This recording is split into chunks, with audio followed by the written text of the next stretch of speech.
Mars 2020. Nous sommes dans le Grand Est, en plein cœur de la première épidémie de Covid-19. Les professionnels de la santé de la région vivent un véritable cauchemar. Jean-Jacques Herbstein, médecin généraliste et auteur du livre « Je ne pouvais pas les laisser mourir », a été en première ligne. J'ai commencé à voir mourir des gens et nos salles d'attente se sont transformées en tranchées. On a vu monter en puissance l'épidémie et on a vu mourir nos premiers patients. Enfin, moi, j'ai vu mourir mes premiers patients en respectant scrupuleusement la doxa gouvernementale, ce qui est devenu, après, de manière un peu ironique et un peu cynique, la règle des 4D, Doliprane, dodo, domicile, décès. On ne peut pas commencer à laisser mourir les gens sans bouger le petit doigt. On est quand même des généralistes. Ça fait 25 ans que je suis installé, ça fait 25 ans que mes patients me font confiance. Je ne peux pas non plus leur dire « restez chez vous et attendez que ça se passe ». Une nuit, l'après-midi, j'ai vu une patiente, une jeune patiente de 40 ans, qui avait les symptômes du Covid. Alors moi, j'ai fait le réflexe « restez chez vous, ça va pas mieux, vous m'appelez, blablabla, blablabla ». Elle m'a chopé sur Messenger en disant « je vais pas bien ». Il était minuit. J'ai dit « qu'est-ce qui se passe ? Écoutez, j'ai du mal à respirer ». Je lui ai demandé de compter sa fréquence respiratoire, qui était au-dessus de 30. Et là, je dis, oula, c'est pas bon, c'est au-dessus de 25, il faut faire le 15. Donc faites le 15 immédiatement et vous me tenez au courant. Donc elle a fait le 15, et le retour du 15, ça a été restez chez vous. Je pense qu'à ce moment-là, les services de réanimation étaient au bord de l'implosion. Alors je lui ai dit, restez chez vous, d'accord, alors des conseils, vous m'appelez si vraiment il y a quoi que ce soit qui tombe mal, mais je viens vous voir demain. Et le lendemain, je suis allé la voir, je lui ai prescrit la prise en charge théorique à laquelle on avait pensé. Il y avait 4 trucs, il y avait l'azithromycine, un anticoagulant parce qu'on commençait à savoir qu'il y avait des caillots qui pouvaient se former, un médicament pour l'aider à respirer, et puis du zinc parce que le zinc a des propriétés antivirales. 48 heures après, plus rien, plus aucun symptôme. On dit tiens, il se passe quelque chose quoi. J'ai dû traiter 80 patients, et le constat était simple, 0 hospitalisation et 0 décès. Et mon ami Denis Gastaldi doit être à plus de 100. Enfin, on était 3 généralistes, on arrivait à pas loin de 200 patients traités par azithromycine avec des résultats qui étaient quand même drôlement encourageants. Et on a pu un décès et puis une hospitalisation. Le docteur Herbstein et ses collègues décident ensemble de publier une tribune dans l'Est républicain, un journal régional, dans le but de partager leur observation prometteuse avec le plus grand nombre. Il y avait une urgence absolue. Enfin, les gens ils tombaient comme un gravelotte, ça mourait quand même un petit peu. On s'est rendu compte qu'on avait peut-être une solution. Pas la solution, mais une solution qui était devant nous. Donc on a été très prudents. Très prudents. Et c'est là que les problèmes sont arrivés. Le papier sort le dimanche de Pâques. Lundi de Pâques, c'est repris par le Parisien. Le mardi matin, 8h, coup de téléphone du président du Conseil de l'Ordre. En disant « qu'est-ce que vous êtes en train de faire là ?» Et le président du Conseil de l'Ordre me dit « maintenant, faites ce que vous voulez, mais vous arrêtez toute communication. » Malgré les vies sauvées, le docteur Herbstein se retrouve accusé par le Conseil de l'Ordre de ne pas avoir tenu compte des consignes gouvernementales. Le 9 juin 2020, malgré les résultats encourageants et l'efficacité observée de son protocole à base d'azithromycine et de zinc, la DGS, Direction Générale de la Santé, écrit un courrier à tous les médecins de France. Quand la DGS déconseille la prescription d'azithromycine, non seulement les prescripteurs comme nous ne comprennent pas, mais ce qui est terrible, c'est que le grand public ne comprend pas. Parce que le grand public qui a été traité par l'azithromycine avec succès, dit « mais attendez, mais qu'est-ce qu'ils nous font là ?» Et pourtant, cette décision n'est rien en comparaison de ce qui s'est passé avec l'hydroxychloroquine, une autre molécule qui va se retrouver au cœur de la plus grande polémique et pour certains du plus grand scandale scientifique du XXIe siècle. Comment expliquer cette guerre complètement folle, complètement délirante contre l'hydroxychloroquine? A-t-on oui ou non laissé mourir des gens en les privant de solutions qui auraient pu leur sauver la vie? Ils sont nombreux dans le monde médical à en être convaincus. D'autant que, comme vous allez le découvrir, plusieurs traitements naturels ont montré d'excellents résultats contre la Covid-19 sans jamais trouver le moindre relais dans les médias, ni le moindre soutien de la part des instances de santé. Pour quelles raisons? Et dans l'intérêt de qui?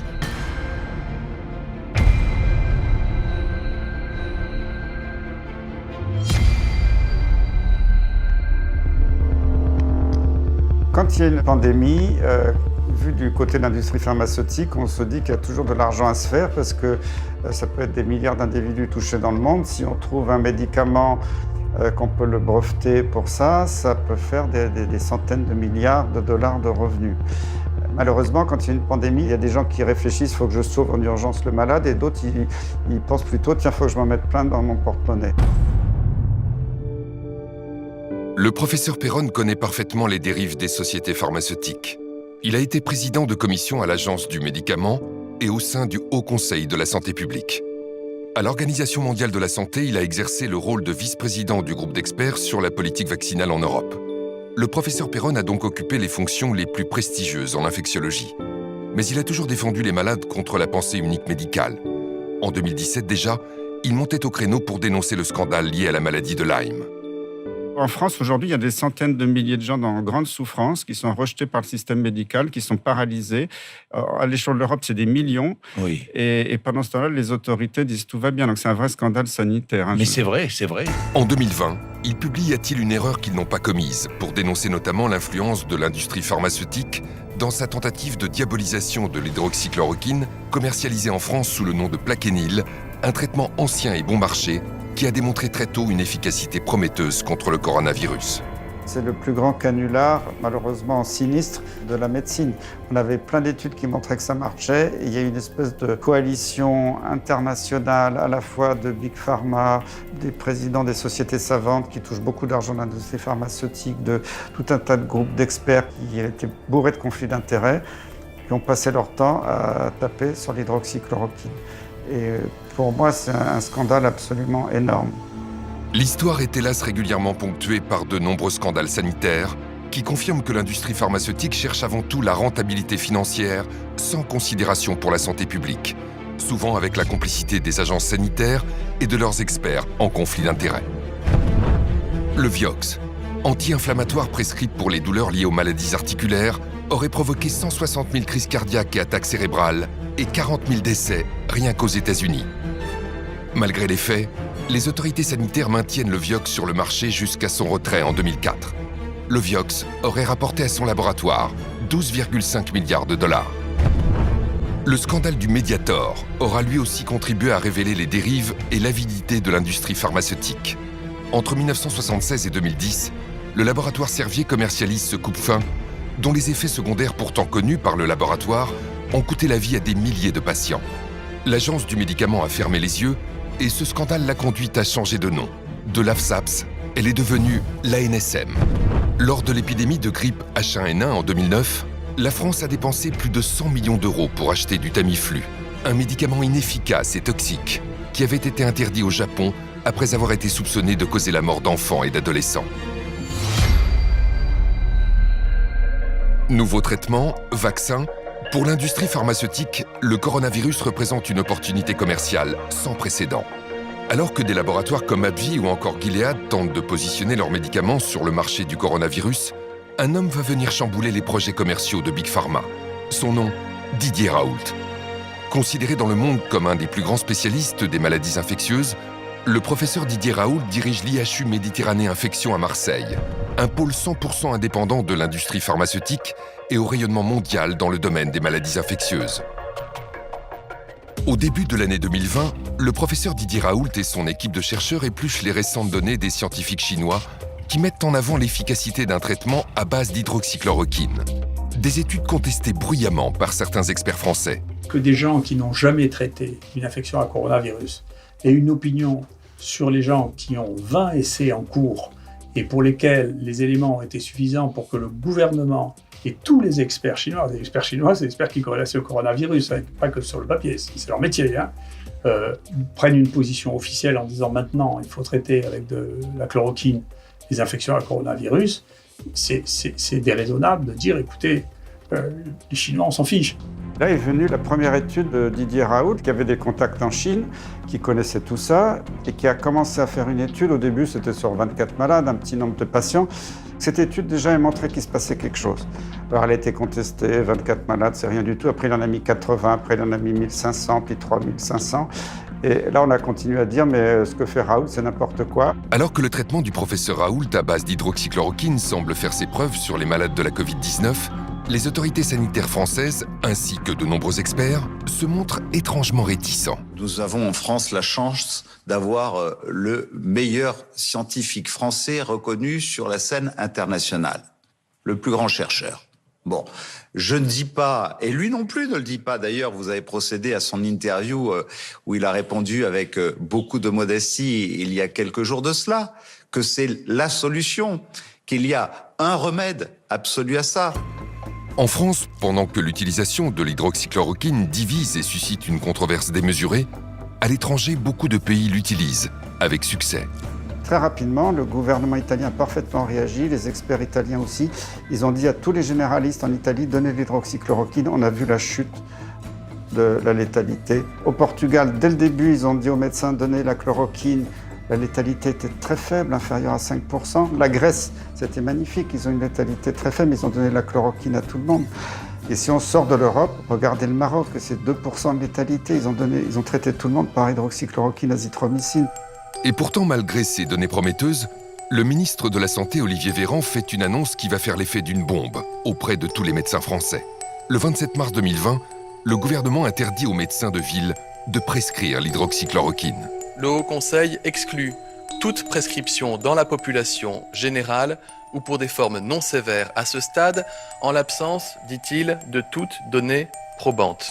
Faisons confiance à nos chercheurs. Quand l'hydroxychloroquine a été interdite, j'étais profondément choqué parce que les publications scientifiques montraient que ça marchait, l'expérience de tous les médecins montrait que ça marchait, les médecins de ville avaient commencé à l'utiliser, ça marchait. Et le décret a été rendu en urgence après un avis du Haut Conseil de la Santé publique. Moi, j'étais président de la commission maladies transmissibles, je sais comment ça marche, il y a un règlement intérieur, il y a une charte des conflits d'intérêts, rien n'a été respecté. Il n'y a pas eu de réunion de la commission, c'est un groupe d'experts où il y avait des membres du conseil ou pas qui sont réunis. C'était validé par le président sans qu'il y ait aucune réunion, aucun vote, aucune déclaration des conflits d'intérêts. Donc déjà, l'avis du Haut Conseil de la Santé publique était totalement illégal. Et le ministre s'est appuyé là-dessus pour passer un décret en urgence qui était un scandale absolu en France, c'est qu'on a laissé crever les gens. On a interdit aux médecins généralistes qui s'étaient mobilisés pour sauver les gens de traiter les gens. La France est le seul pays au monde à avoir interdit par les médecins l'utilisation de l'hydroxychloroquine, ce qui était pour moi un scandale d'État. Sur la forme, je trouve ça mais scandaleux. On n'a pas à empêcher un médecin de prescrire un traitement, sauf si jamais il y a des preuves dans un sens de nocivité. C'est la première fois qu'on empêche un médecin de prescrire. Mais pas n'importe quel médecin, des généralistes. Parce qu'à l'hôpital, tout le monde a fait une hydroxychloroquine. Il n'y a que nous, les généralistes, qu'on a complètement muselés. C'est un scandale très très grave sur le plan de notre santé, de notre système de santé. D'abord, on a fait pire que ça. On a même conseillé aux malades de ne pas aller voir leur médecin. C'est-à-dire qu'on a des gens dont c'est le métier de prendre en charge les malades tous les jours. Ça fait pour certains 30 ans qu'ils sont médecins. Et tout d'un coup, on dit à leurs malades, surtout n'allez pas voir votre médecin. Et puis ensuite, on nous explique qu'on a fait 10 ans d'études, mais qu'on n'est pas capable de déterminer si un patient peut ou ne peut pas prendre de l'hydroxychloroquine. Ça fait 30 ans qu'on le fait. C'est tellement invraisemblable. Et c'est ce contre lequel j'ai le plus lutté, c'est ce décret, qui est une ineptie totale. 90% des médecins avec lesquels j'ai pu parler de ce sujet ont le même avis que moi.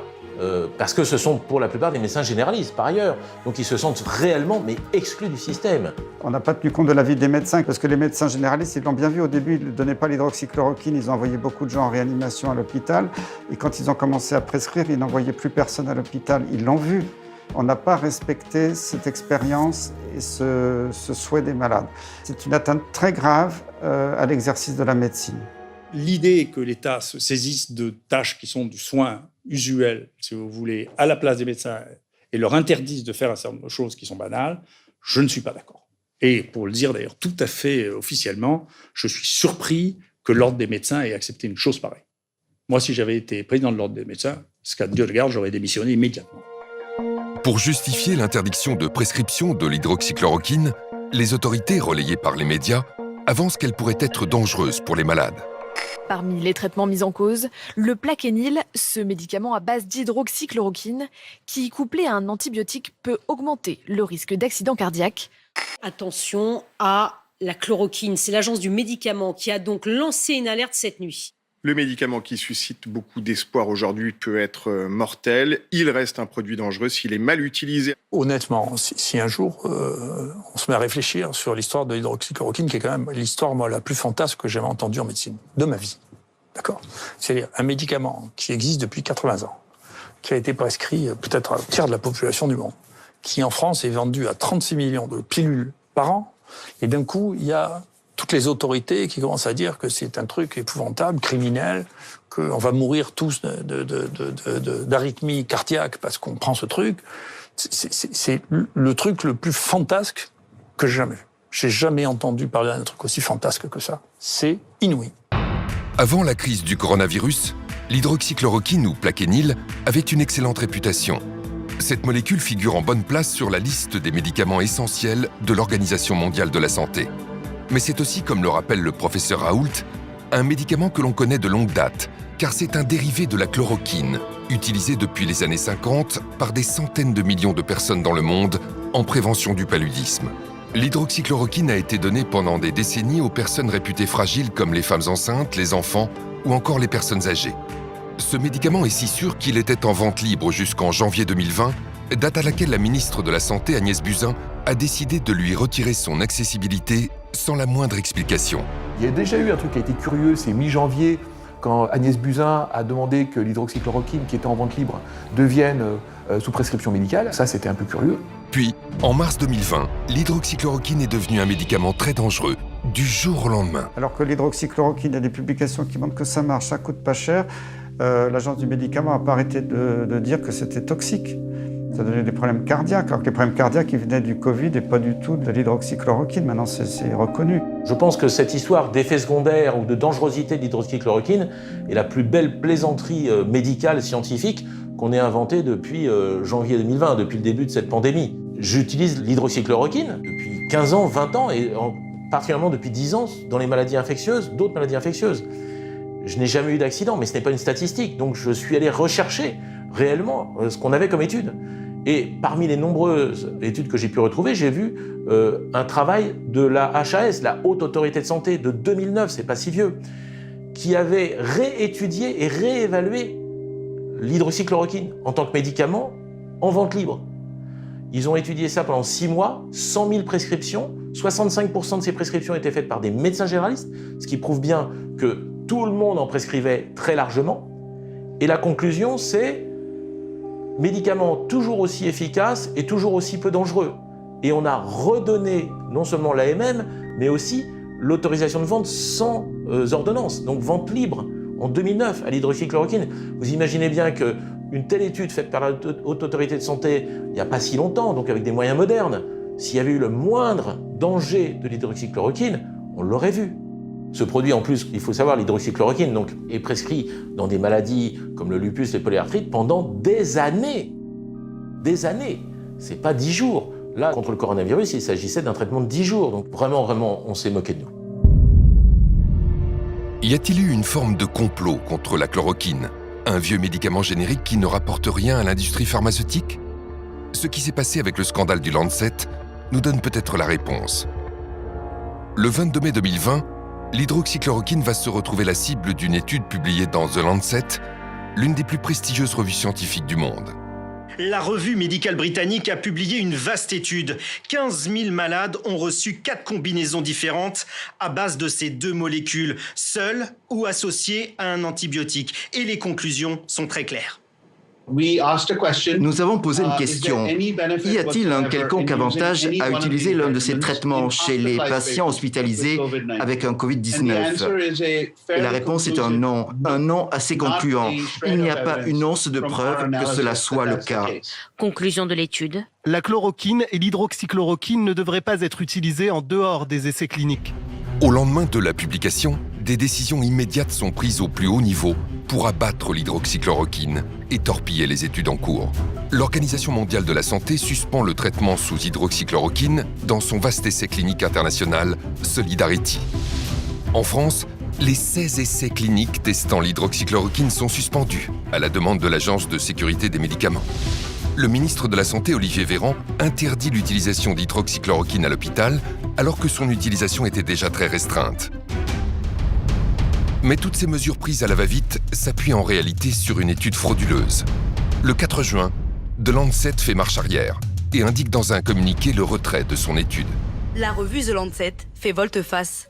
Dans un communiqué publié jeudi soir, 3 des 4 auteurs d'une récente étude sur l'hydroxychloroquine remettent en cause sa validité.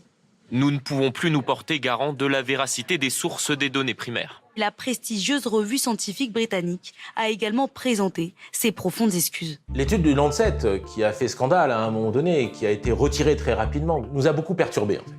Alors, pour moi, ce n'était pas une surprise parce que j'en ai déjà vu d'autres, des études dans d'autres domaines totalement bidonnées. On va dire que celle-là était pire que les autres parce qu'elle était tellement grossière que c'était facile à voir tout de suite. Et d'ailleurs, nous avons été très choqués qu'un ministre de la Santé, médecin, spécialiste, habitué à lire des études toute la journée quand il était à l'hôpital, prenne cette étude pour argent comptant immédiatement et prenne une décision politique et juridique avec un décret exclusivement sur cette étude, enfin déclenchée par cette étude qui était une étude totalement bidon. Les décisions précipitées d'Olivier Véran sont d'autant plus surprenantes que tout le monde sait, dans la communauté scientifique, que les études peuvent être manipulées par l'industrie pharmaceutique. Et le rédacteur en chef du Lancet lui-même a fait un pamphlet en 2016 pour dire « dans mon journal, ça ne va pas du tout, c'est infiltré par l'industrie, on publie des articles qui sont complètement faux ». Le patron du Lancet, Horton, a dit « maintenant, on ne va plus pouvoir publier des données de recherche clinique parce que les laboratoires pharmaceutiques, aujourd'hui, sont tellement forts financièrement et arrivent à avoir de telles méthodologies pour nous faire accepter des papiers qui, apparemment, méthodologiquement, sont parfaits, mais qui, au fond, font dire ce qu'ils veulent à cela. C'est très, très grave. Le scandale du Lancet est ahurissant. Mais il y a un autre scandale énorme, cette fois franco-français, qui éclabousse les études sur l'hydroxychloroquine. Dès la fin du mois de mars, la France a lancé une grande étude nommée Discovery pour identifier les médicaments qui marchent contre la Covid. On a le protocole Discovery, auquel on croit beaucoup et qui est très important, qui est un protocole européen, avec, vous le savez, plusieurs branches. Il y en a une sur la fameuse hydroxychloroquine et azithromycine. Il y en a aussi sur le remdesivir et plusieurs autres protocoles de traitement. On aura des résultats le 14 mai. Finalement, après des mois d'attente, des résultats partiels sont tombés en septembre, et ils sont saisissants. Dans Discovery, le groupe de malades ayant reçu de l'hydroxychloroquine a connu 31% de morts de moins que le groupe qui n'a pas reçu de médicaments. L'étude montre également une réduction de 17% de la sévérité des symptômes. C'est très encourageant pour ce médicament. Toutefois, il faut préciser que ces résultats ne sont pas significatifs sur le plan statistique, car le nombre de patients n'est pas assez élevé. Cela veut dire qu'il fallait intégrer plus de patients pour confirmer ce bon résultat. Mais ce n'est pas ce qu'ont décidé les responsables français de l'étude. Au contraire, à la mi-juin, ils ont décidé de l'arrêter, rendant statistiquement contestables des résultats pourtant favorables à l'hydroxychloroquine. Et il s'est passé exactement la même chose au CHU d'Angers, où l'hydroxychloroquine était testée contre placebo. L'étude e-Covid a été arrêtée brutalement alors que l'hydroxychloroquine était en train de montrer une diminution de la mortalité de 46%. Là encore, le résultat n'est pas significatif statistiquement, faute de patients en nombre suffisant. Mais avec un tel signal positif, une mortalité divisée par 2, il y avait toutes les raisons de continuer l'étude plutôt que de l'arrêter en cours de route. Je voudrais bien que des journalistes d'investigation interrogent les gens responsables de ces essais pour leur dire « mais comment se fait-il que vous les ayez arrêtés ? Quel est le rationnel scientifique de l'arrêt d'un traitement qui a été mis en cours, qui est officiel, que vous l'arrêtez prématurément alors que vous n'avez qu'une partie de ce que vous aviez prévu de faire et que les résultats préliminaires sont à faveur de l'hydroxychloroquine ?» Ça, c'est une question intéressante. Cette affaire est d'autant plus troublante que, par comparaison, un autre médicament a bénéficié d'un traitement très différent. Il s'agit du remdesivir, un médicament à 2 000 € la dose, fabriqué par le laboratoire Gilead. En septembre 2020, le professeur Yazdan Pana, principal architecte de Discovery, est auditionné au Sénat. En ce qui concerne le remdesivir, nous, pour l'instant, on n'a aucune preuve sur l'efficacité de ce traitement. Il y a eu 4 essais cliniques internationaux sur remdesivir. Pour nous, il n'y a aucun qui nous montre vraiment que ce traitement est efficace. Donc on considère qu'il faut continuer à évaluer ces traitements. Malgré l'accumulation d'études défavorables, Le professeur Yazdan Pana veut donc continuer l'essai Discovery sur le remdesivir, alors qu'il a été décidé d'arrêter l'essai sur l'hydroxychloroquine au moment où elle semblait diminuer la mortalité de 31%. Alors pourquoi un tel deux poids deux mesures ? Ce médicament, le remdesivir, serait-il une clé d'explication du scandale autour de l'hydroxychloroquine ? C'est la piste clairement évoquée par le professeur Raoult, auditionné au Sénat en juin 2020. Moi, je vous recommande de faire une véritable enquête sur Gilead et le remdesivir. Voilà. Si vous regardez la structure de Gilead, vous comprendrez que c'est quelque chose qui ne fonctionne qu'avec très très peu de produits, très peu de personnel et une influence considérable. Ce qui s'est passé dans les semaines suivant cette audition va définitivement donner raison au professeur Raoult. En juillet, à la surprise générale, le remdesivir obtient de l'Union européenne et de la France une autorisation temporaire de mise sur le marché. C'était plus qu'étonnant car il n'existait alors aucune preuve de son efficacité et il y avait des signaux très clairs de sa toxicité sur les reins et sur le foie. Il donne des insuffisances rénales potentiellement graves chez des gens qui sont, je vous rappelle que ceux qui sont vraiment malades sont souvent des gens fragiles, âgés, ils ont un rein déjà fatigué, et en plus la maladie, le virus, attaque le rein, puisque vous savez qu'en dehors des poumons, il attaque le cœur et le rein. Donc, on est face à un virus qui attaque le rein chez des gens qui ont déjà un rein fragile, et on leur donne un médicament qui donne des insuffisances rénales. Est-ce raisonnable ? Le remdesivir, déjà, c'est un traitement cher, lourd, hospitalier, bourré d'effets indésirables. C'est un médicament cher, injectable, réservé à l'hôpital. C'est un antiviral, donc il ne peut marcher que dans la première phase de la maladie. Quand vous êtes hospitalisé et que vous commencez à être en soins intensifs ou au moins sous oxygène et que vous commencez à avoir des insuffisances respiratoires, c'est fini, il ne marche plus. Il faut le donner beaucoup plus tôt, comme l'hydroxychloroquine. Sauf qu'on ne l'a pas en ville puisque c'est un médicament hospitalier. Donc c'est doublement absurde, parce qu'on met en avant un médicament qui est à usage exclusivement hospitalier pour des malades qu'il faut traiter avant qu'ils arrivent à l'hôpital. En face, vous avez l'hydroxychloroquine. L'hydroxychloroquine, on la connaît depuis 30 ans. On connaît tous ses effets secondaires, on n'a aucune inconnue sur cette molécule, et elle coûte 4 €. Vous êtes ministre de la Santé, vous décidez d'essayer lequel ? Celui que vous ne connaissez pas, qui vaut entre 2 000 et 4 000 €, celui que vous connaissez parfaitement et qui vaut 4 €. Voilà ce que je pense du remdesivir. Quand l'ANSM a accordé au remdesivir l'autorisation donc de provisoire de mise sur le marché, une ATU, eh bien, 2 jours plus tard, le Haut Conseil de santé publique, lui, au terme de ces débats qui sont publics, et on a les transcriptions, disait que c'était inefficace, cher, et qu'aucune preuve de l'efficacité clinique n'avait été apportée.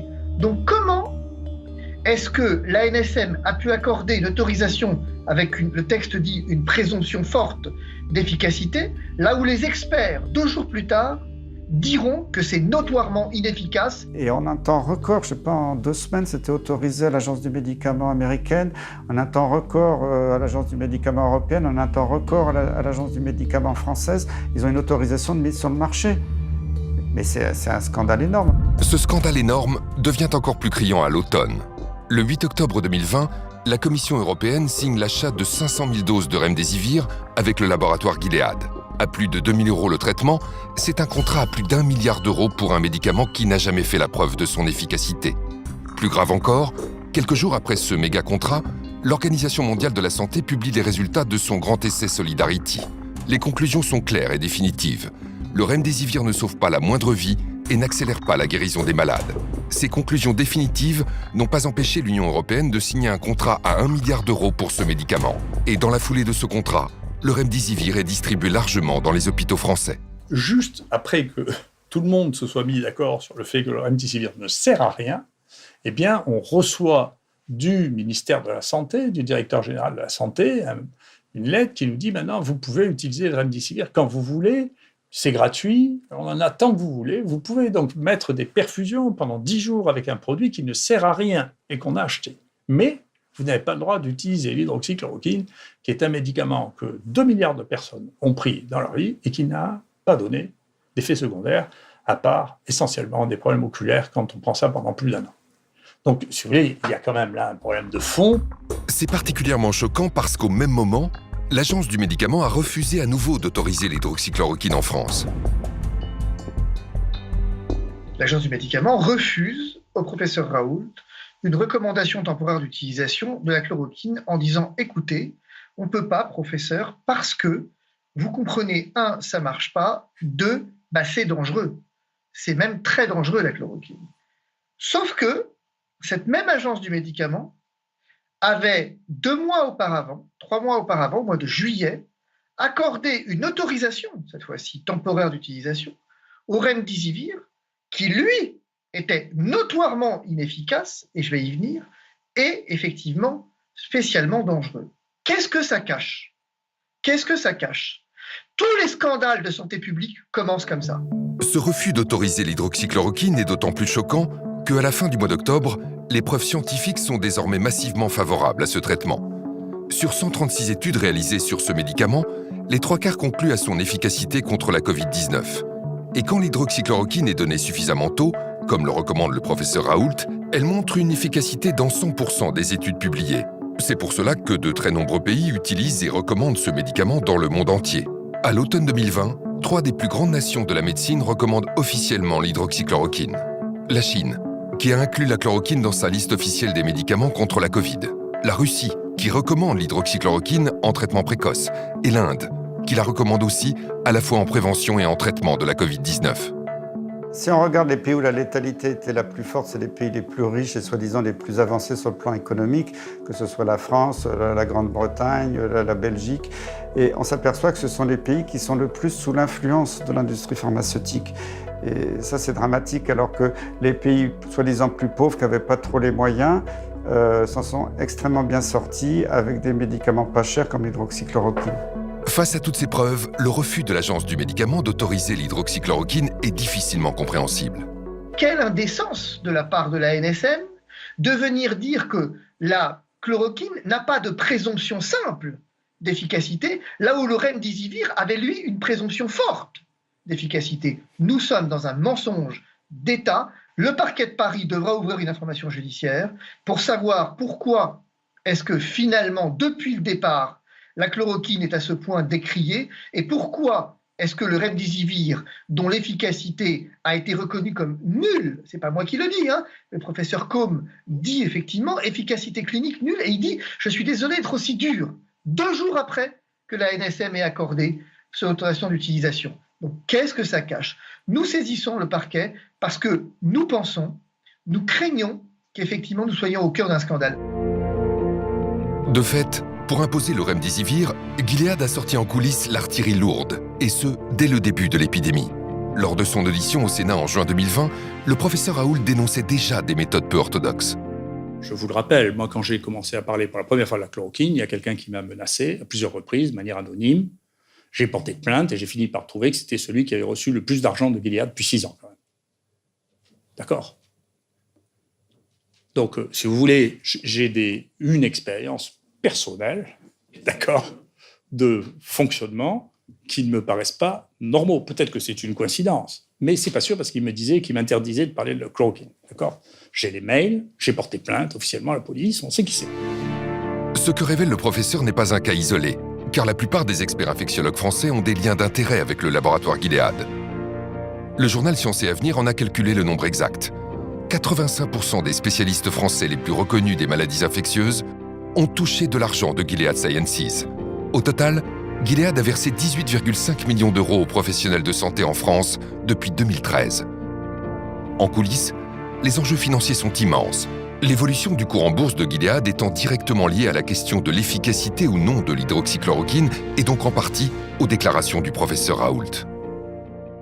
Gilead est une société qui est cotée à peu près à 100 milliards de dollars. Nous pouvons remarquer sur ce graphique qui est le cours de bourse que son action a monté de façon assez spectaculaire avec le début de la pandémie. Cela a donné une augmentation de la valorisation de cette entreprise d'environ 30 milliards de dollars. Et on peut voir que cette augmentation est très très fluctuante. Donc il est tout à fait normal effectivement qu'à chaque nouvelle information, comme le début des tests, des essais cliniques qui montrent que le remdesivir est prometteur, que cette action monte.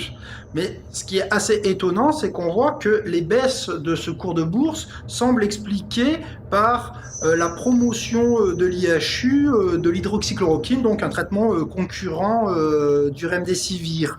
Mais nous pouvons voir que ces fluctuations sont quand même importantes et représentent en quelques jours environ des fluctuations de 10 milliards de dollars. Au regard des milliards qui se jouent dans l'économie boursière, le laboratoire Gilead compte bien sur ses nombreux experts avec lesquels il entretient des liens d'intérêt. L'hydroxychloroquine que défend le professeur Raoult, vous pas, vous restez sur vos positions ? Je pense que maintenant la question est réglée. C'est le cas en particulier du professeur Karine Lacombe, qui s'est positionnée sur tous les plateaux de télévision contre l'hydroxychloroquine. Karine Lacombe a reçu plus de 200 000 € des laboratoires pharmaceutiques, dont 28 000 du laboratoire Gilead. Dès le départ, avant même d'avoir les résultats de Discovery, elle annonçait l'inefficacité de l'hydroxychloroquine. Grâce à Didier Raoult, et on le remerciera pour ça, on a mis en place beaucoup plus rapidement que prévu les essais qu'il fallait et on montrera que la chloroquine ne marche pas, en revanche, que d'autres marchent. Tous ces experts qu'on a pu voir continuellement sur les chaînes d'information n'ont jamais déclaré leur lien d'intérêt ni leur conflit. Normalement, ils auraient dû se retirer, mais ni même les médias n'ont fait ce travail pour expliquer aux téléspectateurs, finalement, quels étaient les liens des personnes qui se prétendaient experts. Mais peut-on avoir aujourd'hui un expert qui ne travaille pas pour un laboratoire? Parce que les laboratoires font systématiquement travailler les experts les plus connus. On a beaucoup critiqué les experts qui ont reçu de l'argent des laboratoires, de Gilead entre autres, mais de tous. Est-ce que vraiment ça les a influencés? Je ne sais pas. Je ne me permettrai pas de faire de procès d'intention. Mais il faut un contre-pouvoir. Et aujourd'hui, on a vu, avec cette crise du coronavirus, que le contre-pouvoir n'existait pas. On a vu que tout le monde allait dans le sens du plus riche, tout le monde allait dans le sens du médicament qui va rapporter le plus. Et c'est ça qui est gênant. Et on dit alors à qui on doit faire confiance? L'influence de Gilead s'exerce aussi au plus haut niveau. Même nos décideurs ont été trompés, comme l'a confié un grand infectiologue au journal Marianne. Gilead a atteint un tel pouvoir qu'il peut compter sur certains grands professeurs pour faire office de lobbyiste officieux. Ce qui a fait que le remdesivir s'est retrouvé en haut de l'affiche sans aucune preuve de son efficacité.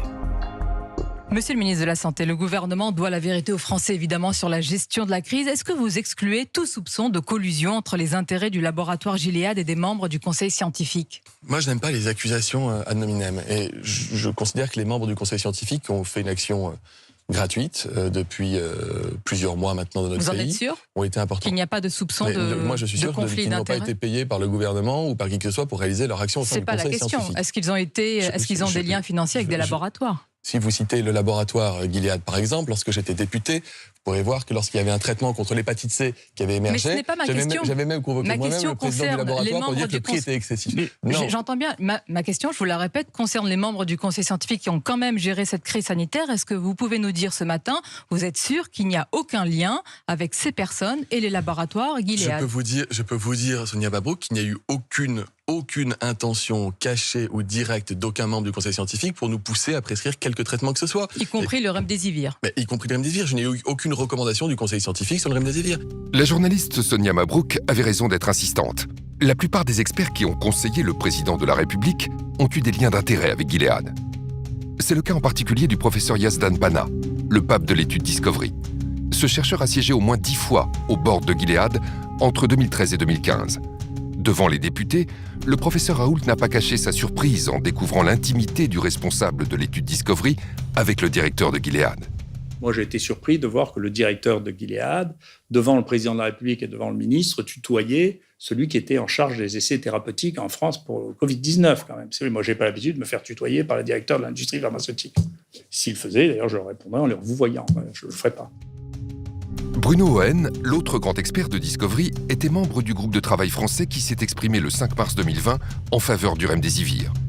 Bruno Ohen a reçu pas moins de 52 000 € de Gilead en avantages, rémunération et contrats d'expertise. Même le président du conseil scientifique, Jean-François Delfrécy, a pris part une fois au conseil de Gilead en 2013. Plus inquiétant encore, Christian Chidiac, président de la commission qui a conseillé le président de la République sur les traitements contre le coronavirus, a siégé plusieurs fois au board de Gilead. Selon le professeur Raoult, c'est cet homme qui a influé pour que le Premier ministre empêche les médecins hospitaliers de prescrire librement l'hydroxychloroquine aux malades de la Covid-19. qui est en train de sauter aux yeux de la population, c'est qu'à propos de l'hydroxychloroquine, on est en train de dévoiler au grand jour toutes les magouilles de l'industrie pharmaceutique pour promouvoir des médicaments très chers et pouvoir occuper les marchés. En effet, pendant que l'hydroxychloroquine était diabolisée, d'autres molécules efficaces ont été purement et simplement ignorées. C'est le cas de vieux médicaments qui ne sont plus sous brevet, comme la colchicine, l'ivermectine et la fluvoxamine. Tous les trois ont fait la preuve de leur efficacité contre la Covid-19 dans des études contrôlées contre placebo, et pourtant les autorités et les médias restent silencieux, comme s'il n'y avait pas de place dans notre système médical pour les molécules qui ne rapportent plus rien aux laboratoires. Si vous dites maintenant, alors qu'on dépense des centaines et des centaines de millions pour trouver de nouvelles molécules, que vous savez, il suffit de recycler des molécules anciennes qui sont génériquées et qui ne coûtent rien, vous sciez toute une branche de la science qui s'est développée depuis 20 ans, hein.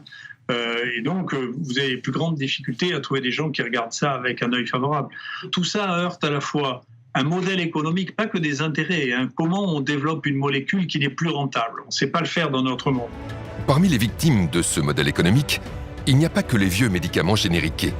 Il y a aussi et surtout les molécules naturelles, comme les vitamines, les minéraux ou les plantes médicinales, dont l'efficacité peut pourtant être extraordinaire, sans le moindre effet indésirable. C'est le cas en particulier de la vitamine D, considérée par de nombreux scientifiques comme la vitamine de la décennie.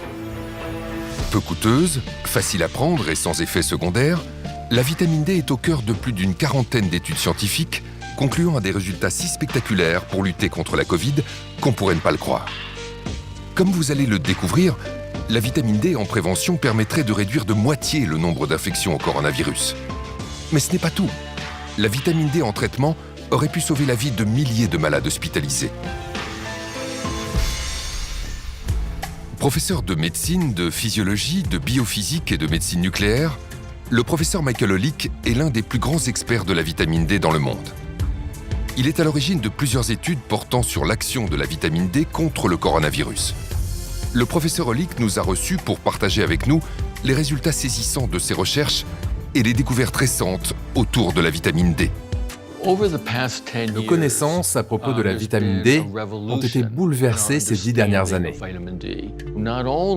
Si son rôle est crucial pour la santé des os et le métabolisme du calcium, il l'est aussi pour de nombreuses autres fonctions biologiques, notamment la réduction des risques de maladies telles que les cancers communs, les maladies auto-immunes graves comme la sclérose en plaques, l'arthrite rhumatoïde, le diabète de type 1, mais aussi les maladies infectieuses, y compris, selon nous, la pandémie de Covid-19, mais aussi les risques de maladies cardiovasculaires, de maladies d'Alzheimer, de dépression, et la liste est encore longue. De nombreuses études ont décrit comment la vitamine D agit sur le système immunitaire. Nous avons pu observer qu'une simple prise de vitamine D permet d'agir sur 291 gènes régulant la fonction immunitaire, la mortalité cellulaire et toute une série de processus biologiques. Une de nos études a donné des résultats incroyables. Donner à une personne 600 unités de vitamine D par jour permettait de réguler 150 à 200 gènes du système immunitaire. Mais avec 4000 unités par jour, ce chiffre passait à environ 300 à 400 gènes et à plus de 1000 avec 10 000 unités par jour. C'est ce rôle majeur pour la santé et le bien-être général qui explique l'intérêt qu'elle suscite dans le monde entier. Au début de l'année 2020, lorsque l'épidémie s'abat sur le monde, le professeur Holick est convaincu que la vitamine D pourrait avoir un impact contre le coronavirus. Lorsque tout a commencé en février dernier, j'étais en Argentine pour une partie de pêche et j'ai attrapé le dernier vol pour rentrer. J'ai aussitôt écrit à mon hôpital et à d'autres personnes concernées en expliquant que cette pandémie pouvait certainement être combattue en augmentant les apports en vitamine D dans la population. De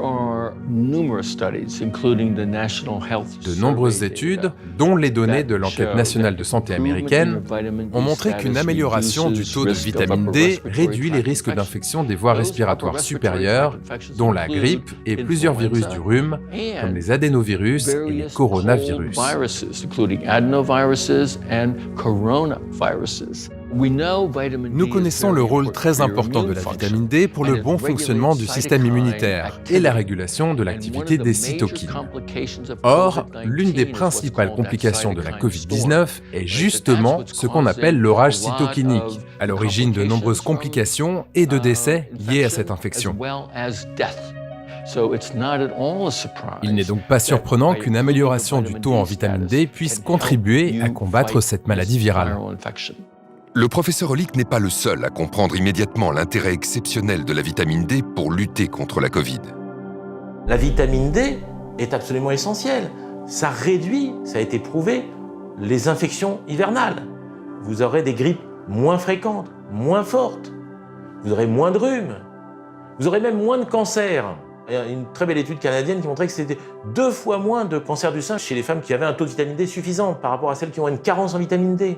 Là aussi, pourquoi n'a-t-on pas dit aux Français « Allez chez votre médecin, faites doser votre vitamine D ». C'est un complément alimentaire de base. S'il n'y en avait qu'un, ça serait celui-là peut-être.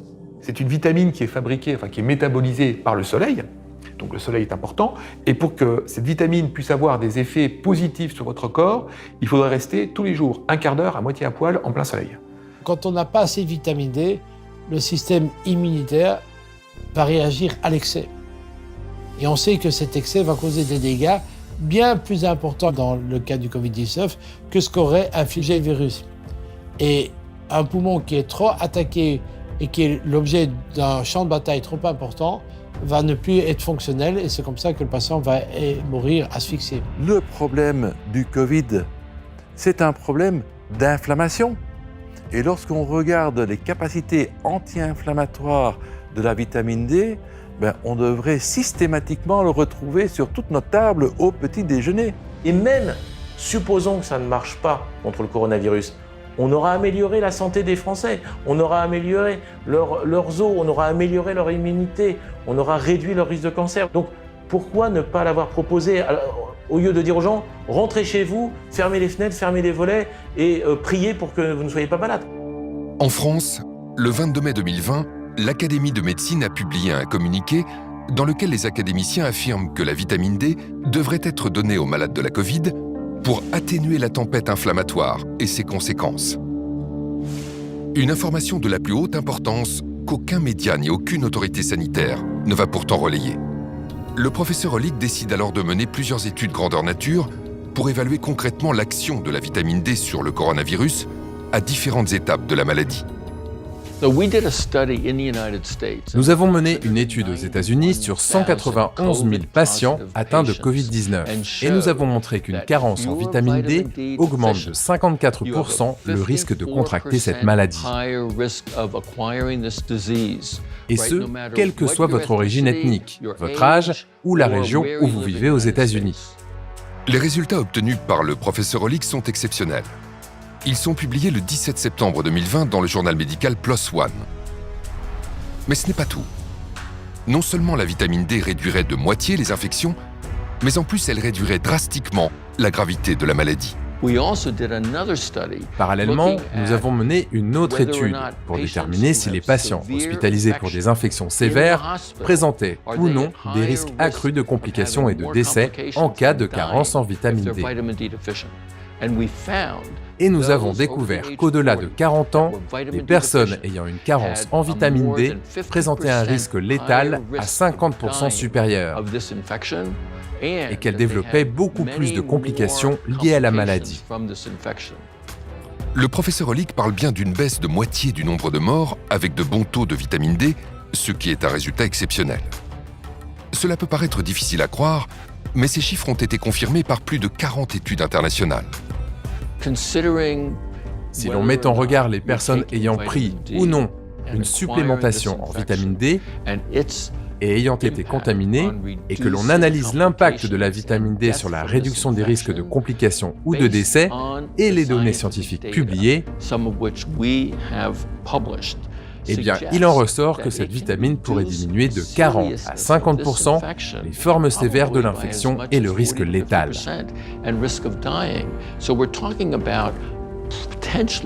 Je pense qu'on parle potentiellement de centaines ou de milliers de personnes qui auraient pu éviter l'hospitalisation, effectuer des séjours moins longs à l'hôpital et surtout éviter la complication ultime, à savoir la mort.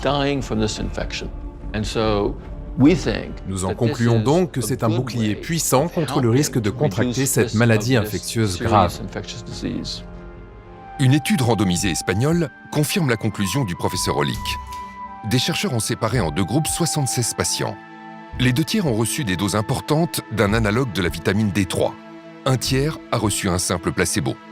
Dans le groupe placebo, la moitié des patients est partie en réanimation. 2% seulement dans le groupe vitamine D. Mieux, tandis que 8% du groupe placebo sont décédés, on ne déplore aucun mort chez les patients du groupe vitamine D. À ce jour, on estime que 40% de la population mondiale est carencée en vitamine D. 80% en France.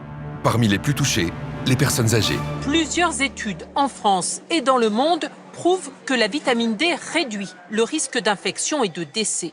C'est ce qui a été observé dans un EHPAD frappé par le virus lors de la première vague. La vitamine D a protégé les malades.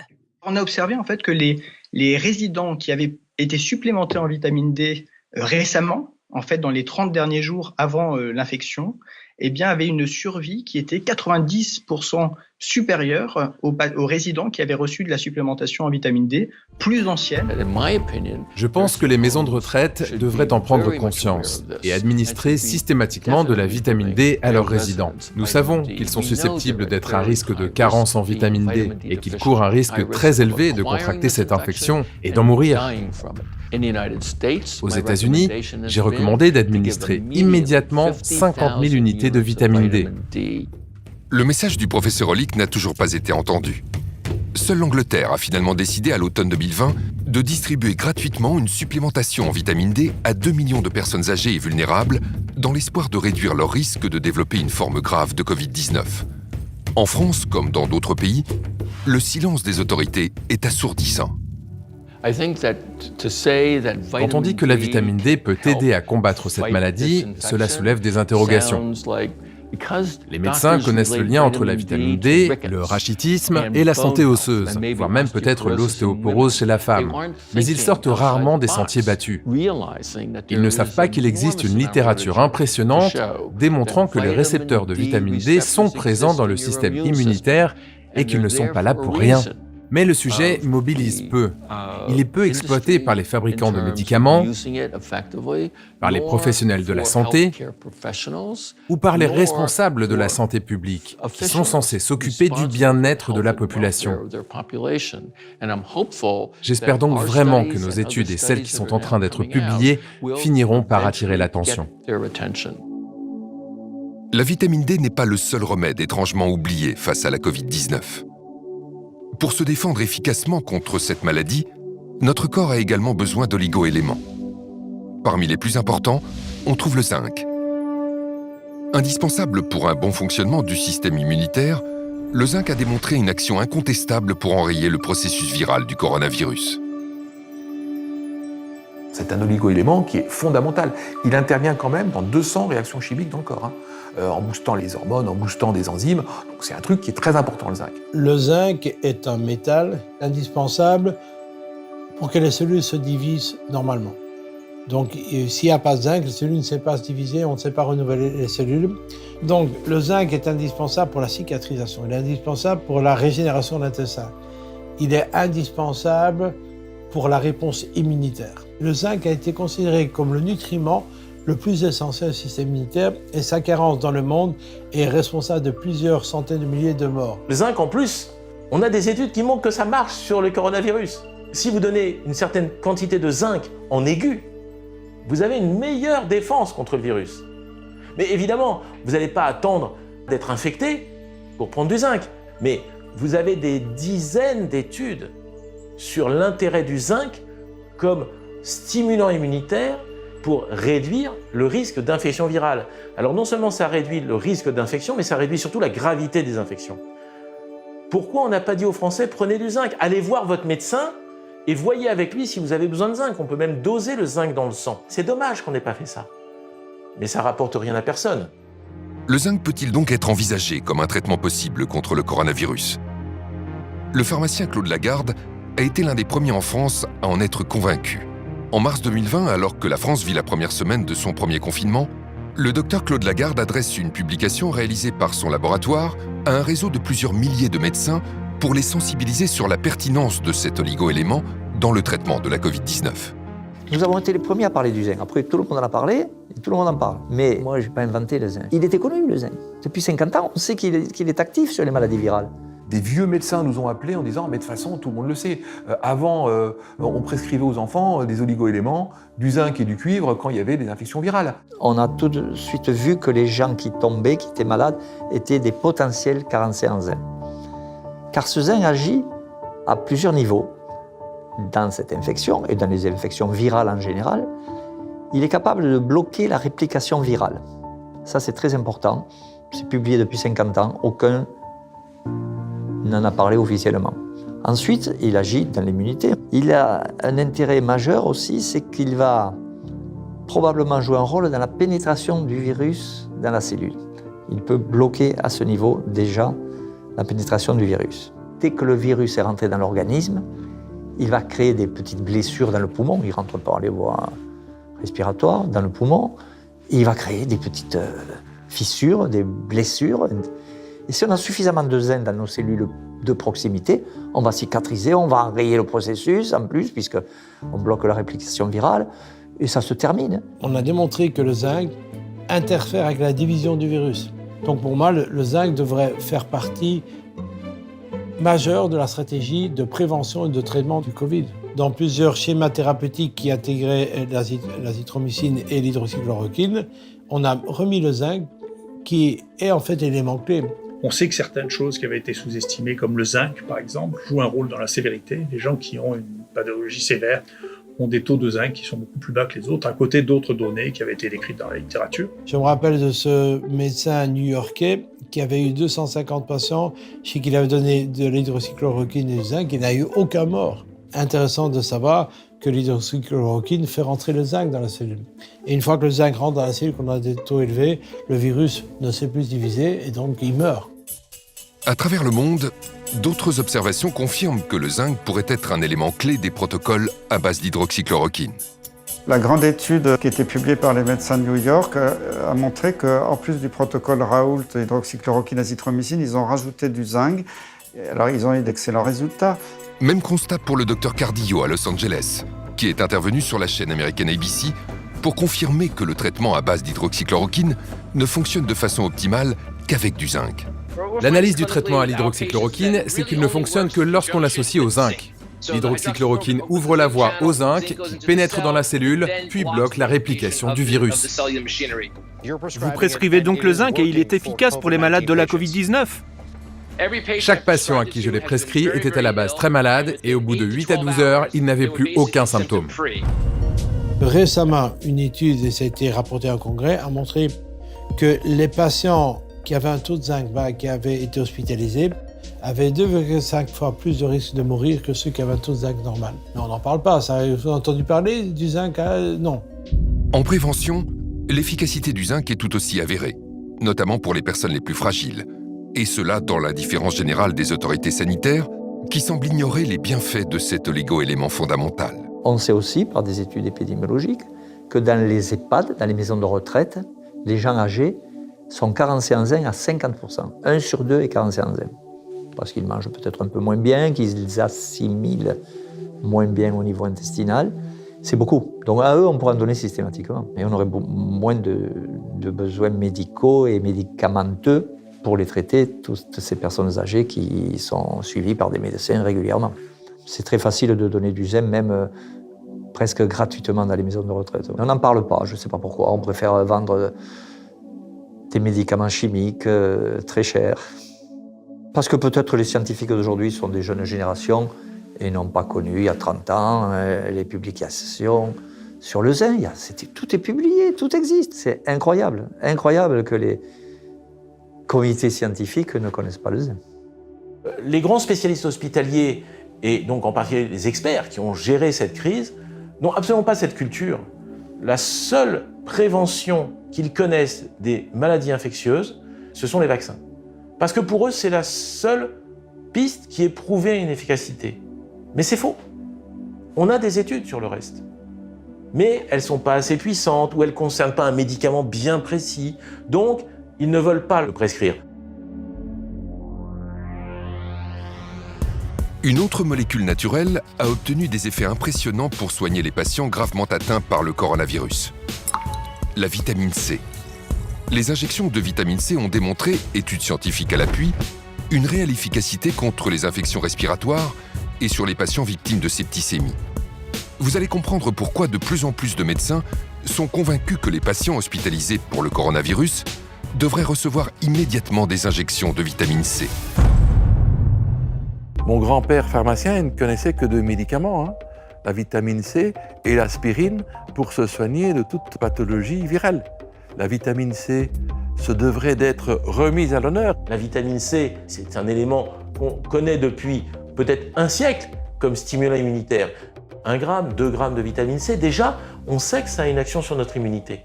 Et la vitamine C, elle a un avantage. Vous ne pouvez jamais faire d'excès.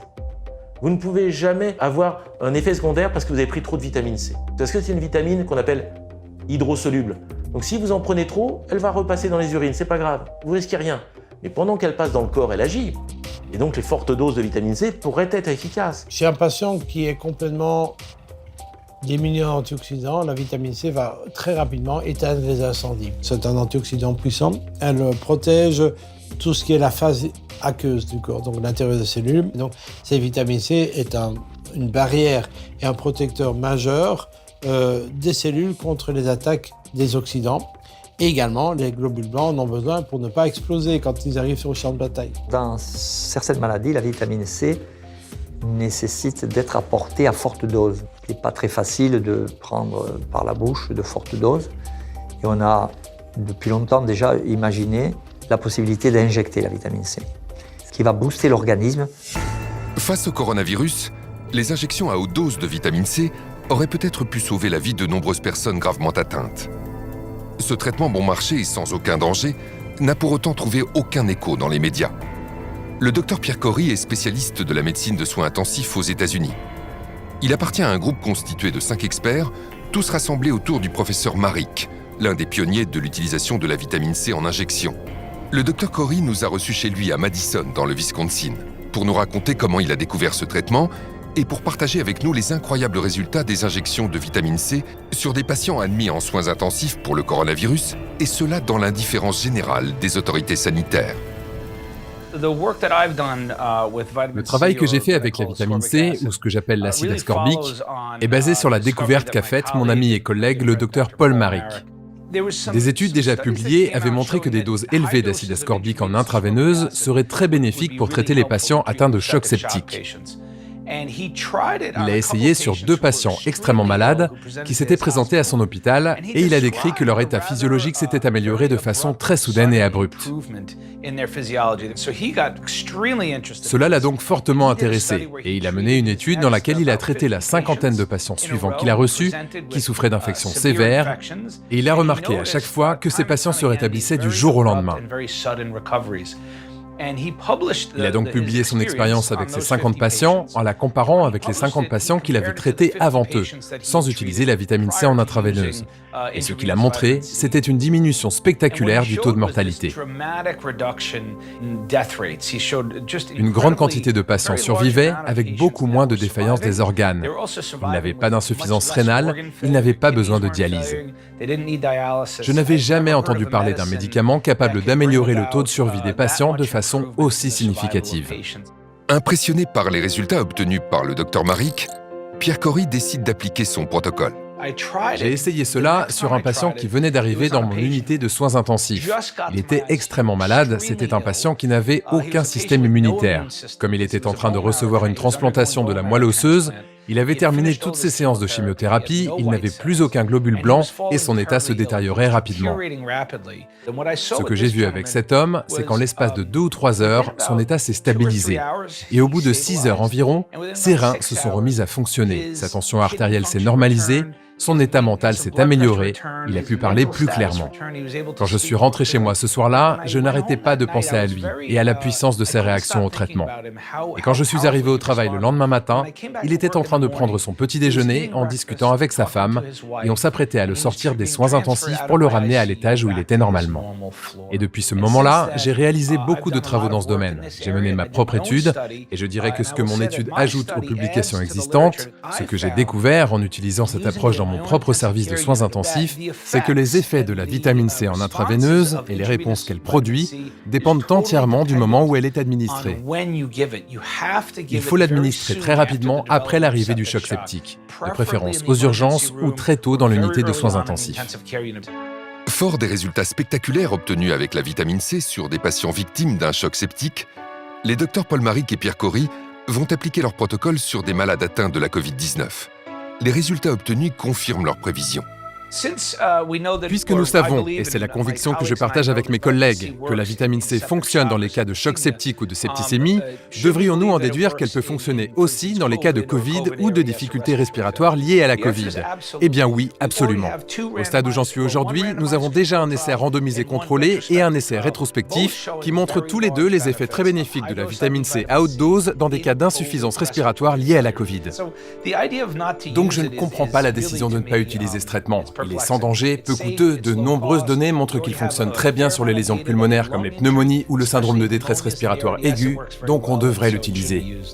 L'efficacité des injections de vitamine C est observée aux 4 coins du monde. Pourtant, aussi incroyable que cela puisse paraître, certains médecins snobent ce puissant outil thérapeutique.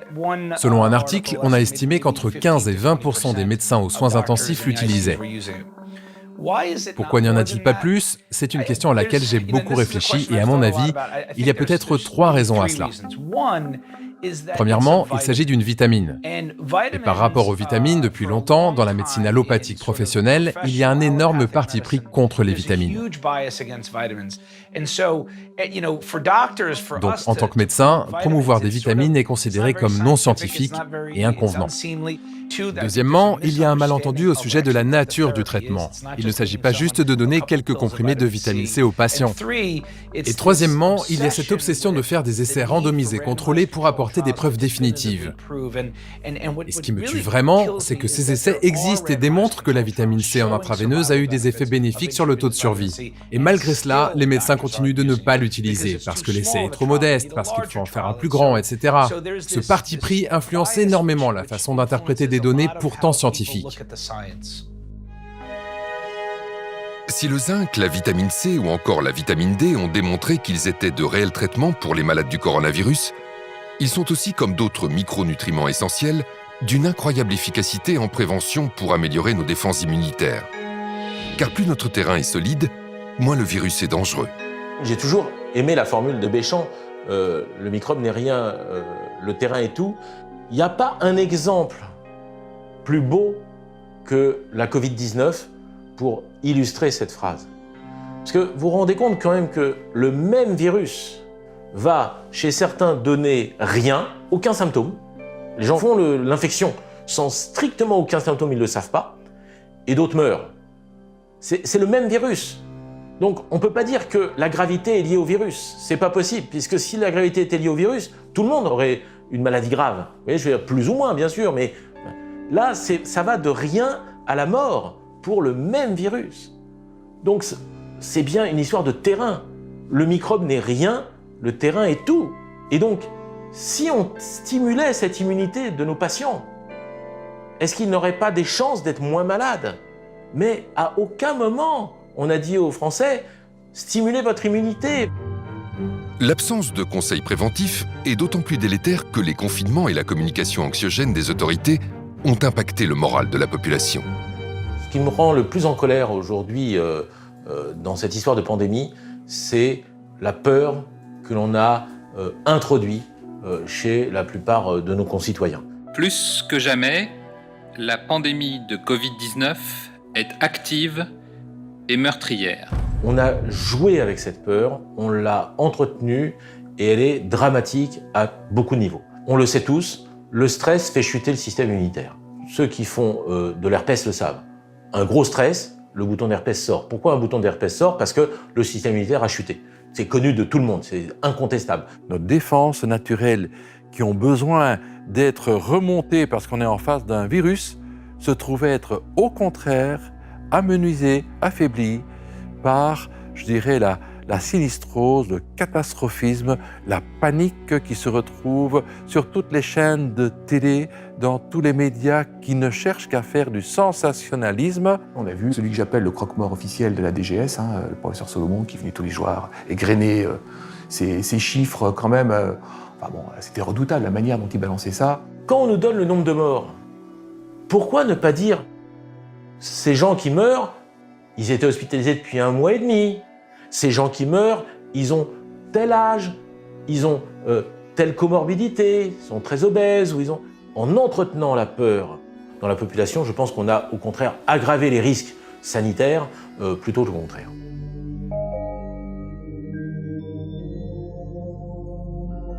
Le stress est une agression psychologique, une peur, ou alors elle est chronique parce qu'on pense tous les jours à ce problème de virus.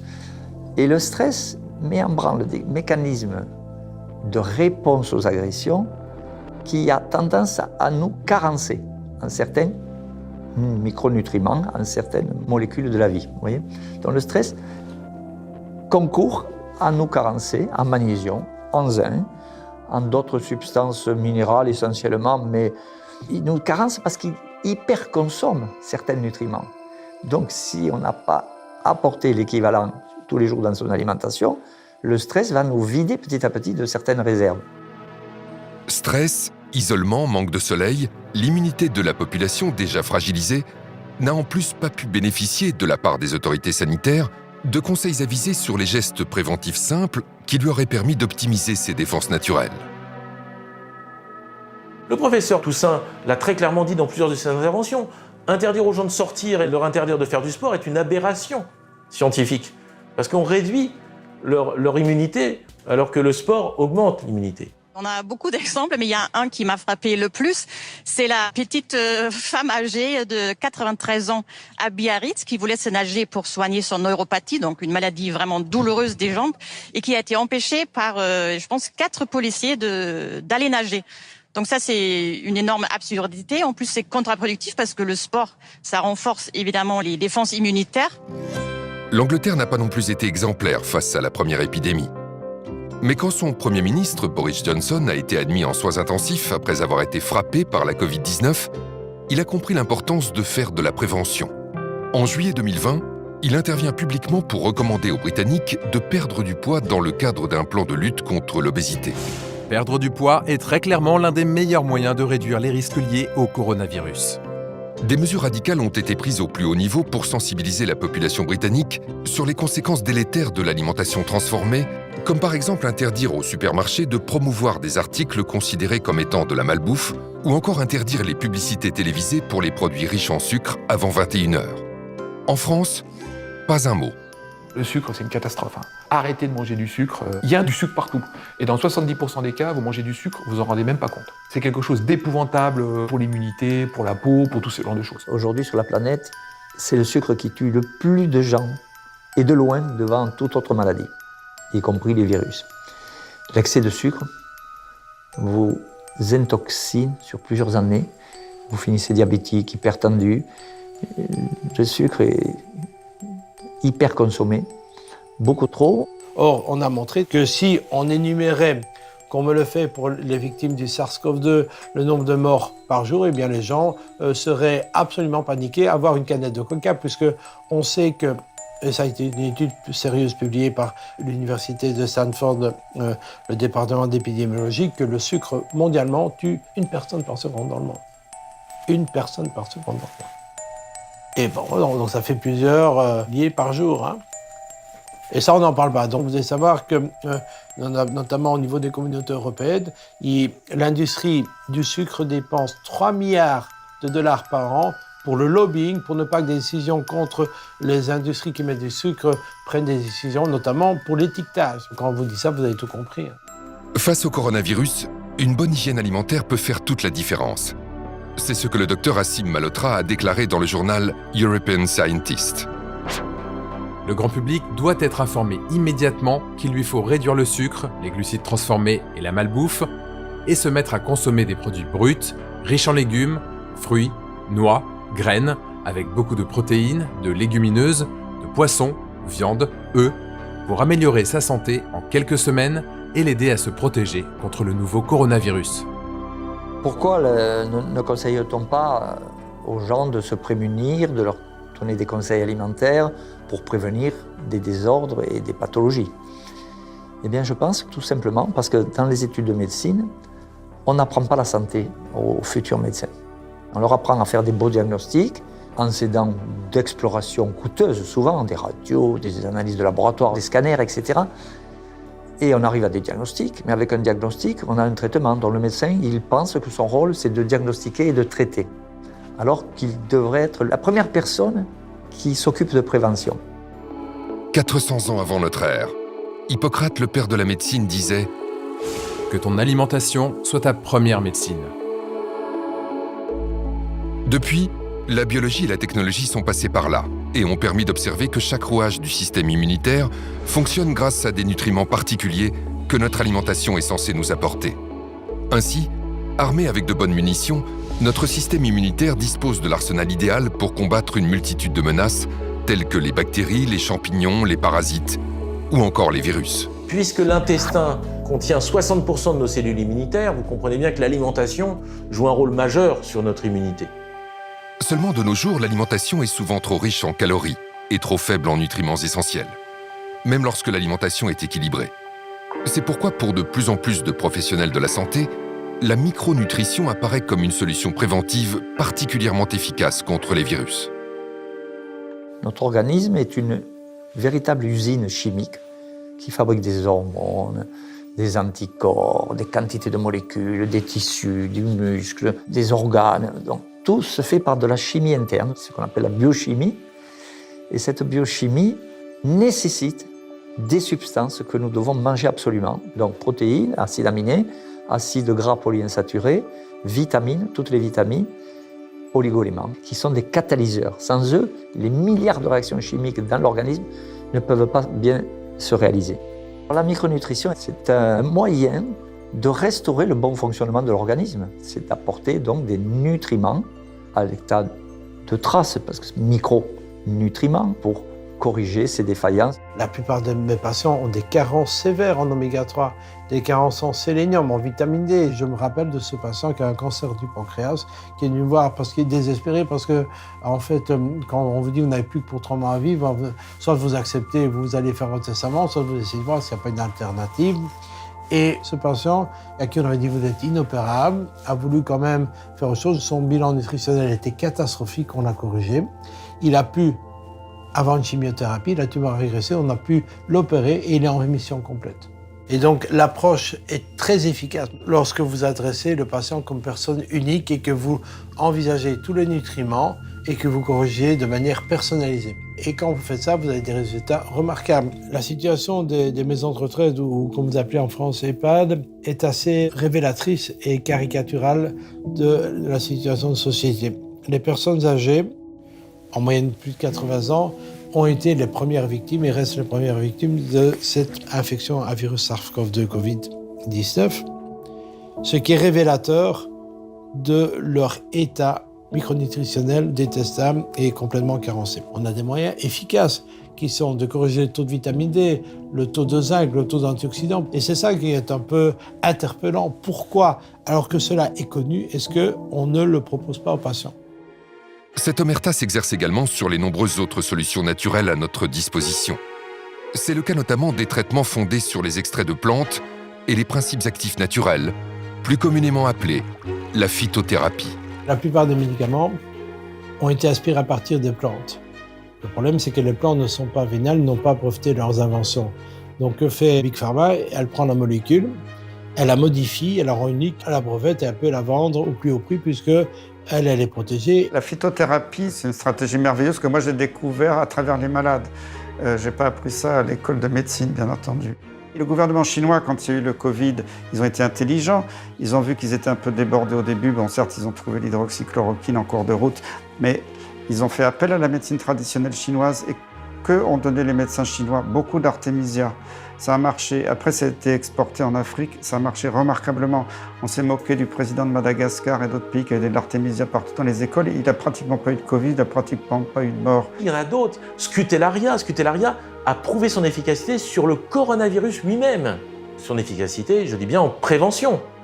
Ça ne guérit pas la maladie, mais en prévention, on a une réduction des infections à coronavirus grâce à Scutellaria. Beaucoup d'extraits de plantes ont un intérêt parce que ce sont des molécules qui vont limiter l'inflammation. Boudée, voire discréditée par une bonne partie du monde médical et scientifique, la phytothérapie mérite pleinement de retrouver ses lettres de noblesse. Le 19 septembre 2020, l'Organisation mondiale de la santé a approuvé la mise en place d'un protocole pour des essais cliniques concernant les traitements de phytothérapie pour la Covid-19. Les débats scientifiques sur l'artémisia, les margousiers ou encore la vernonie pourraient ainsi retrouver leur place légitime. À côté de la phytothérapie, vous avez l'aromathérapie. Vous avez le plus grand antiviral probablement que la nature ait créé, qui est Ravinsara. Cette huile essentielle qui vient de Madagascar est d'une puissance extraordinaire. Et on a des publications claires là-dessus. C'est un antiviral puissant qui touche justement beaucoup les virus, on va dire des familles du coronavirus, et c'est un immunostimulant. Le Ravinsara est en effet une huile essentielle emblématique de l'aromathérapie. Son efficacité sur les virus est bien connue du grand public. Pour preuve, elle a été en rupture de stock pendant plusieurs semaines en France durant l'épidémie. Le domaine de prédilection des huiles essentielles, c'est l'infectiologie. Donc toute pathologie qui aura généré ou qui va se marquer, se traduire par une infection, que l'infection soit bactérienne, fongique, parasitaire, virale. Le secret de l'efficacité d'une huile essentielle réside dans le fait qu'elle est constituée d'innombrables molécules, augmentant ainsi son champ d'action et son efficacité face aux intrus. Cette spécificité fait de l'aromathérapie une discipline très prometteuse pour résoudre l'un des défis sanitaires majeurs des années à venir, l'antibiorésistance. Selon l'OMS, d'ici 2030, les antibiotiques ne seront plus efficaces sur bon nombre de bactéries, avec des conséquences catastrophiques pour notre santé. Dans le monde, on parle de plus de 500 000 décès rattachés à ce phénomène d'antibiorésistance. C'est un défi incroyable pour le monde pharmaceutique qui n'est plus parvenu, sur ces 15 dernières années, à créer un nouvel antibiotique innovant qui aurait pu détruire le microbe. Et il n'y a pas de réponse actuelle. Si, il y en a une, bien sûr. En mélangeant une huile essentielle avec un antibiotique, on rend à l'antibiotique son efficacité sur le microbe qui lui résistait précédemment, parce que l'huile essentielle a été ouvrir des portes dans le biofilm dans lequel le microbe se sentait réfugié, comme entouré d'un rempart. Et c'est ça que l'huile essentielle offre. Maintenant, l'huile essentielle choisie a elle-même une activité antibactérienne qui lui permet de ne pas être simplement un ouvre-porte à l'antibiotique. Les mécanismes d'action des huiles essentielles sont nombreux, ce qui en fait des armes particulièrement utiles contre les nouvelles menaces comme le coronavirus. Chaque classe de molécules composant les huiles essentielles peut avoir une activité différente sur le virus. On va par exemple détruire l'enveloppe du virus et le virus forcément va mourir. On peut attaquer son ADN, son ARN et donc forcément provoquer la mort du virus. On peut aussi empêcher que le virus n'adhère à la paroi de la cellule pour pénétrer la cellule et créer la pathologie. Pourtant, malgré toutes ces actions avérées pour faire face aux microbes et aux virus, l'aromathérapie est régulièrement discréditée dans les médias, particulièrement durant l'épidémie de coronavirus. Pourquoi un tel discrédit alors que dès 2008, on savait qu'une huile essentielle, le laurier noble, avait une activité in vitro contre le virus SARS-CoV, responsable de l'épidémie de SRAS en 2003. Pourquoi ne pas avoir immédiatement testé les huiles essentielles contre le SARS-CoV-2, Nous nous heurtons à un scepticisme d'un monde médical qui ne peut pas croire que ces huiles essentielles aient un intérêt thérapeutique. Si vous ne pouvez pas breveter une molécule, vous ne ferez jamais d'études dessus. C'est pour ça qu'il n'y a pas d'études sur la phytothérapie. C'est pour ça qu'il n'y a pas d'études sur l'homéopathie. C'est pour ça que l'hydroxychloroquine n'a pas été mis en avant. Si on parle de l'hydroxychloroquine, si on parle de la colchicine, si on parle d'autres molécules naturelles ou synthétiques comme la vitamine C, cela ne fait pas vivre les actionnaires de l'industrie pharmaceutique. Et pour l'industrie pharmaceutique, il faut du nouveau. Et l'innovation, cela se paye cher. L'épidémie de la Covid-19 a révélé les failles de notre système de santé. Le modèle économique de l'industrie pharmaceutique, basé sur des nouvelles molécules vendues à prix d'or, a révélé ses limites, ses dangers, mais aussi ses dérives. Notre santé, notre bien le plus précieux, est à la merci d'un écosystème où la santé des actionnaires prévaut sur celle de la population. Cette crise pandémique constitue une opportunité sans précédent pour qu'individuellement nous reprenions notre santé en main et que collectivement, nous nous unissions pour changer de paradigme afin que les solutions naturelles retrouvent leur lettre de noblesse.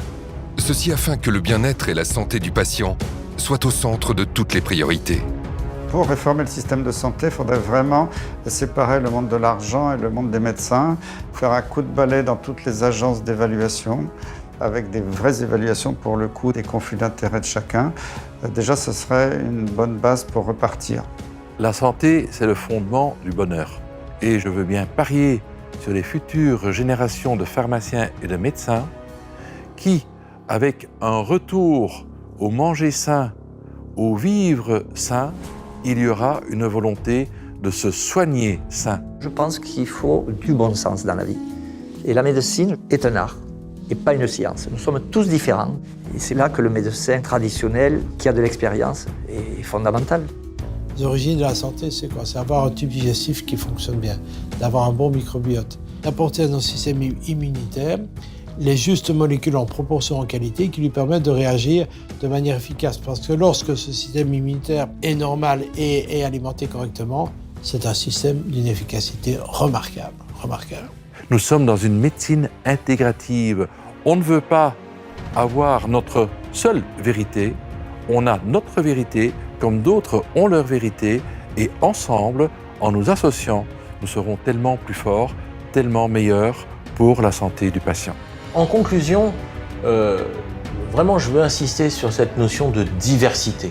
Réellement, je crois qu'à la fois les décideurs, les experts, le grand public, mes confrères doivent comprendre que rien n'est plus riche que notre diversité et que la pensée unique n'a rien à faire en médecine.